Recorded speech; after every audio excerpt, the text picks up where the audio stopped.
Ella, peace offering. Alam mo, to be honest, hindi ko talaga napansin kung... Okay na yun. Okay na yun.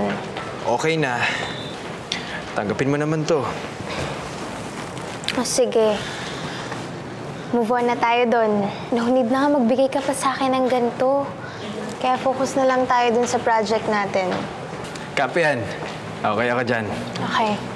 Good. Sayang naman si girl, no? Kasoy ba siya? Ha? Bakit kasoy? Kasi di ba ang kasoy, prinsesang nakaupo sa tasa.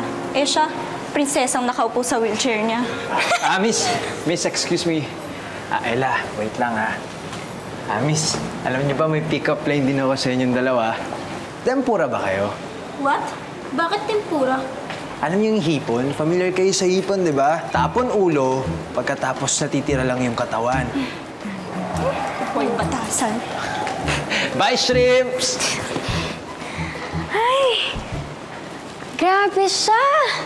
Lance, dapat di mo na ginawa yun. Alam mo, hindi titigil yung mga yan kapag hindi mo sinaway. Naranasan ko kasi yung mabuli rin ng bata ako.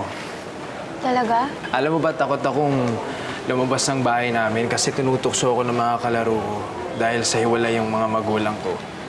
Alam mo yung pakiramdam na kulang ka, yung feeling mo pilay ka.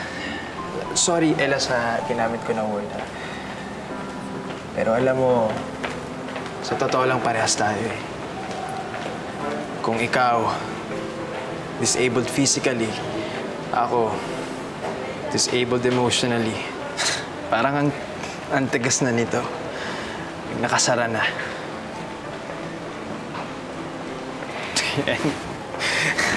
Sorry, naging masyado ako madrama. Sabay na tayo. Let's go? Sige. Okay. Okay.